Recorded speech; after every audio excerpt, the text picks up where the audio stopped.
അപ്പോൾ ഞാൻ പേര്, പ്രശസ്തി, അവാർഡുകൾ ഇങ്ങനെയൊക്കെ ഉള്ള കാര്യങ്ങൾ കിട്ടിക്കഴിഞ്ഞാൽ അൾട്ടിമേറ്റ്ലി മനുഷ്യൻ ഹാപ്പിനെസ് എന്ന് പറയുന്നൊരു കാര്യത്തിലേക്കാണ് നമ്മൾ ഇതെല്ലാം കഴിഞ്ഞിട്ട് അത് എൻ്റെ എന്ന് പറയുന്ന ഹാപ്പിനെസ് എന്നുള്ളതാണ്.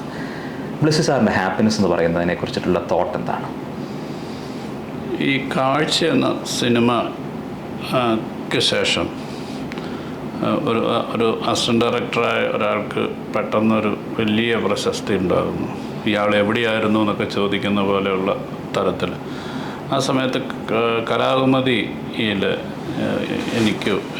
എന്നെക്കുറിച്ചൊരു ആർട്ടിക്കിൾ വന്നിരുന്നു. ഞാൻ കലാകുമുദിയുടെ എന്നിട്ട് ഈ ഏറ്റവും ലാസ്റ്റ് പേജിൽ ചില കുറിപ്പുകൾ, ഓരോരുത്തരുടെ ഒരു കുറിപ്പ് വാക്കുകൾ ഇടാറുണ്ട്.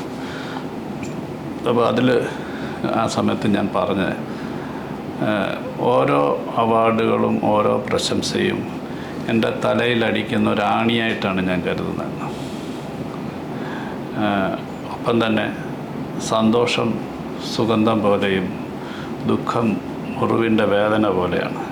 നമുക്കുണ്ടാകുന്ന സന്തോഷത്തിനെക്കുറിച്ച് ഞാൻ നല്ല ബോധ്യവാനാണ്.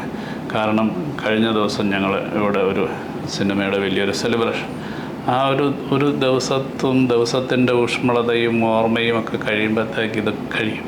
ഇങ്ങനെ ആ ഒരു ഫ്രാഗ്രൻസ് പോലെ, സുഗന്ധം പോലെയാണ്. അതിങ്ങനെ പെട്ടെന്ന് എല്ലാവരിലേക്കും എത്തും. പക്ഷേ ആ മണം അധികം സമയം നിൽക്കില്ല. ദുഃഖം മുറിവിൻ്റെ വേദന എന്ന് പറഞ്ഞാൽ, നമുക്കൊരു മുറിവുണ്ടായാൽ, കൈവെള്ളയിലൊരു മുറിവുണ്ടായാൽ അതിങ്ങനെ പയ്യെ ഉണങ്ങി കൂടുന്ന വരെ, കൂടിയാലും അത് ചിലപ്പം കുറേ അടയാളമായിട്ട് കിടക്കും, മാർക്കായിട്ട് കിടക്കും. അപ്പോൾ അങ്ങനെയാണ്. അപ്പം അതുകൊണ്ട് തന്നെ ഞാൻ ഒരുപാട് ഇതിനെ ആഘോഷിക്കപ്പെടാറില്ല. കാരണം എനിക്ക് എന്തെങ്കിലും തരത്തിലുള്ള അംഗീകാരങ്ങൾ കിട്ടുന്നുണ്ടെങ്കിൽ അതിനേക്കാൾ കൂടുതൽ ഞാൻ അതിന് വില കൊടുത്തിട്ടുണ്ട് അതിലേക്ക് എത്താൻ എന്നുള്ളതാണ്.